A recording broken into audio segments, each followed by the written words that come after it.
All eyes are currently on what's really happening in Syria after Assad has now been ousted and is in Russia. The question is, how exactly will Syria come together and be able to meet the various challenges that faces right now? For the first time on Indian television, we have from the department in the interim government, the political affairs department, Mr. Ubeda, who's going to join us on this broadcast.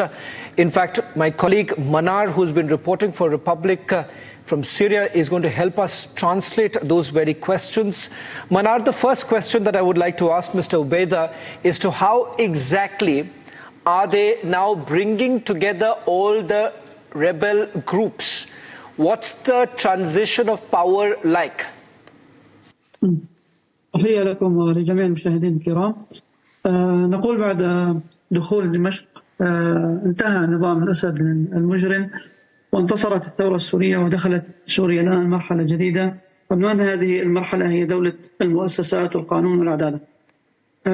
طبعا لن يكون هناك أي مجال لحمل السلاح خارج وزارة الدفاع والمؤسسات الأمنية والشرطية، لأننا الآن انتهينا من مرحلة التنظيمات أو الفصائل الثورية، ونحن نتكلم عن بناء دولة وعن حوكمة وعن مؤسسات.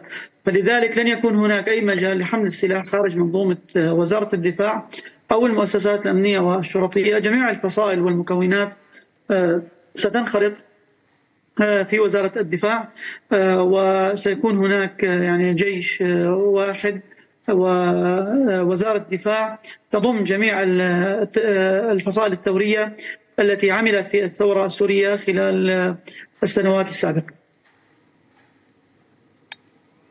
Okay, so Mr. Ubeda is saying that they are gathering all the rebels group under the government defense system. So there will be no room for weapons outside the context of the state system. So there will be no groups, only the military of Free Syria. Manar, who exactly will now be leading Syria after Assad? We have already seen how the HTS has indicated that they would rather bring everyone together and form the government. Are we really looking at Mr. Julani being the next leader of Syria? نحن نقول أنه ستشكل لجنة دستورية من أجل إعادة النظر في الدستور وإجراء التعديلات بما يحقق منتج جديد ليشكل سوريا القادم من خلال خبرات القانونيين والحقوقيين الذين سيقومون بدراسة الدستور وإعادة النظر فيه وإجراء التعديلات بحيث يخرج لدينا منتج متناغم ومتسق مع ثقافة الشعب السوري. فلذلك هيئة تحرير الشام هي كانت مرحلة من المراحل قبل فتح دمشق، وما قبل فتح دمشق هو مختلف عما بعد فتح دمشق. ستكون سوريا يعني سوريا وطن للجميع، لجميع أبناء السوريين.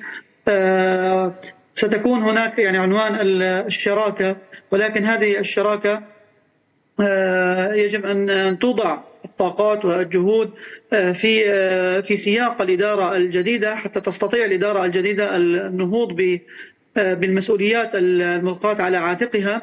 الآن في اليوم الثاني من فتح وتحرير دمشق اجتمع وزراء الثورة في حكومة الإنقاذ مع وزراء النظام ومن أجل نقل السلطة والصلاحيات والبدء بتسيير الأعمال. فالآن هذه الإدارة الجديدة لا شك أنها تحتاج إلى خبرات جميع أبناء سوريا حتى تستطيع القيام بالمسؤوليات الملقاة على عاتقها. فلذلك عنوان المرحلة هي القيام بأعباء المسؤوليات الملقاة على عاتق الوزارات وتقديم الخدمات للشعب السوري وإعادة تفعيل المؤسسات بأسرع وقت ممكن. أنا أعتقد أن هذا الأمر يعني سابق لأوانه. نحن الآن ما زلنا في الأسبوع الثاني من تحرير دمشق، ويعني لابد أن يكون هناك مساحة من الوقت حتى تختمر الأمور والرؤى. يعني هذا الأمر مبكر الحديث فيه.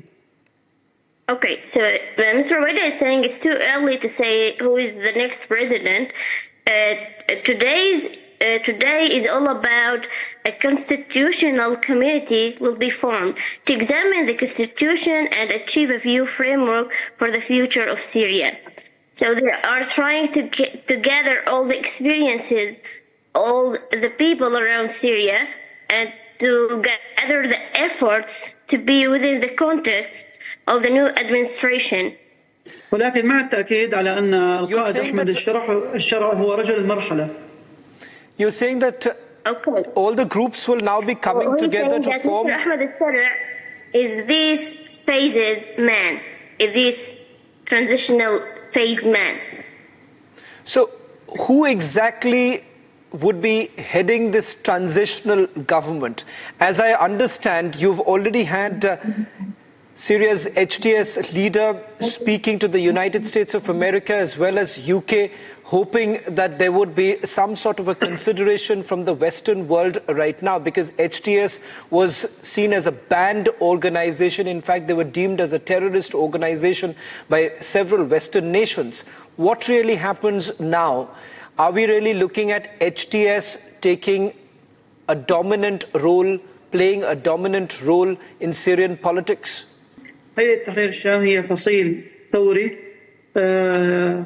كبقية الفصائل الثورية التي عملت في الثورة السورية، وقد يكون هو أبرز الفصائل الثورية التي استطاعت أن تحقق إنجازات على الصعيد العسكري وكذلك على الصعيد المدني والحوكم. من الفصائل كان يفكر بدعم حكومة مدنية أو مساندتها في المرحلة التي كنا نتحدث فيها عن محرر فيه 3 ملايين إنسان فقط. هيئة تحرير الشام استطاعت أن تزاوج ما بين العمل العسكري وما بين تقديم الدعم والمساندة لحكومة الإنقاذ كي تقف على أقدامها وتخوض تجربة الحوكمة التي حرم منها الشعب السوري عبر أكثر من 50 سنة. فلذلك نؤكد أن التصنيفات التي صدرت بحق هيئة تحرير الشام هي تصنيفات غير دقيقة وغير صائبة، وكان الهدف منها هي عبارة عن عملية ضغط سياسي فقط. هي يعني لديها عمق شعبي وعمق ثوري كبير، فلذلك على صناع القرار أن يعيدوا النظر في مسألة التصنيف. Okay.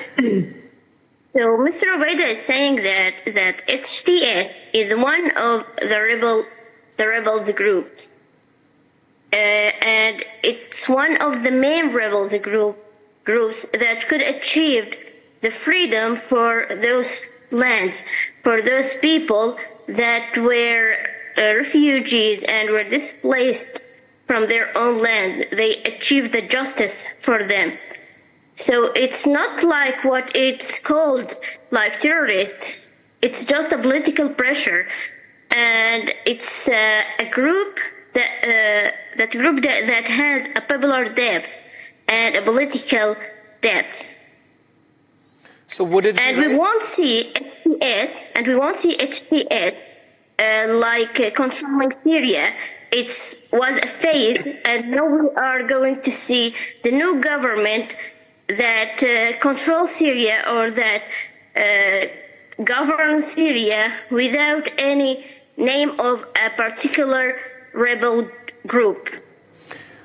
Manar, the fear that many have at this point in time, with so many rebel groups present in Syria, that will Syria fall into wrong hands, and perhaps terrorist activities would actually increase, and that's the concern that the global world has at this point in time.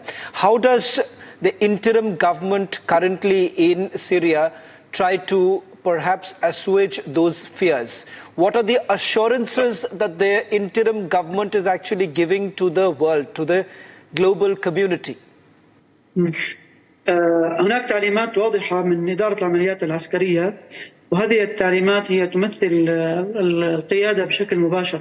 لذلك لا يمكن لأي فصيل من الفصائل أن يخرج عن هذه التوجيهات، لأن هذه التوجيهات هي تعتبر يعني إلزامية ومتفق عليها بين مختلف الفصائل. الضمانات هي السلوكيات التي دخلت بها إدارة العمليات العسكرية حلب، ثم دخلت حما وحمص ودمشق واللاذقية وغيرها.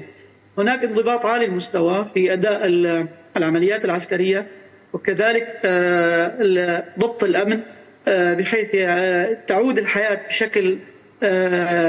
بشكلها الطبيعي، وكذلك تعود دورة التعليم ودورة الاقتصاد. البارحة أعيد فتح الجامعات وبدأ الطلاب يمارسون، يعني بدأت العملية التعليمية تعود إلى دورتها الطبيعية، وكذلك طلبة المدارس. فهناك مؤشرات تثبت أن السلوكيات التي تقوم بها إدارة العمليات العسكرية والإدارة الجديدة أنها تحمل فكر الدولة وتحمل فكر المؤسسات. وأنا أقول انتهينا من مرحلة التنظيمات، نحن الآن في مرحلة العبور من التنظيمات إلى المؤسسة والحوكمة إلى الدولة. Okay, so Mr. Ubaida is saying that there are strict and clear instructions that directly represent the leadership. And the insurance that you acquire is the picture of Syria right now. You can see the university coming back to work. You can see the students coming back to schools. You can see everything coming back to normal. And you can see how this transitional government is organizing everything, and everything is becoming very normal and very organized in Syria right now. What happens to terrorist organizations like ISIS, the operation of ISIS in Syria? How exactly will the groups be able to take control of the areas that were being controlled by the ISIS earlier and which remains a bigger threat for the entire global community? لن يكون هناك أي وجود لأي تكتل أو تنظيم يعمل على دعوات الأمن في المنطقة وفي سوريا. من الفصائل الثورية على اختلافها ويعني على تنوعها، الجميع يرى أن داعش هي عدو للشعب السوري وعدو للثورة السورية، وكان هناك يعني صراع شديد ما بين فصائل الثورة السورية وداعش. فلذلك داعش ليس لديها عمق فكري أو عمق إيديولوجي لدى الشعب السوري، وهي منبوذة من جميع الأطراف، ولا يمكن أن تقابل إلا بأن يعني تدحر ويعني يتم التخلص من شرها من جميع التراب السوري. Okay, so Mr. Ubaida is saying there will be no existence for ISIS in the Syrian land, as it's outcast by all the parties, and the rebel groups have been in an ongoing conflict with ISIS, as they believe that they are a threat to the security. One final question, Mr. Ubaida. I know you're running short of time, but the question that I want to ask you is with regards to the expectations that the interim government currently has from countries like India. What role would you want India to essentially play right now? طبعا نحن في العمل في الشؤون السياسية حريصون على بناء علاقات دولية مع جميع دول المنطقة ودول العالم. كذلك نرحب بأن يكون هناك تنسيق على المستوى بين الجمهورية العربية السورية ودولة والهند أيضا من خلال العمل الدبلوماسي وفتح السفارة الهندية في دمشق ابتداءً. Okay, so Mr. Ubaida is saying that they are really keen on building friendly relations and coordinations at the level with India and all the countries, especially opening the embassies.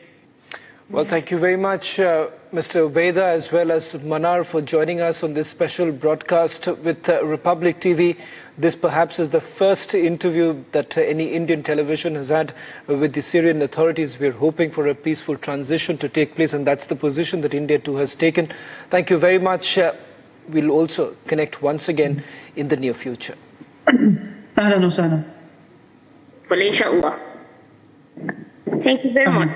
Thank you, Manar. Thank you.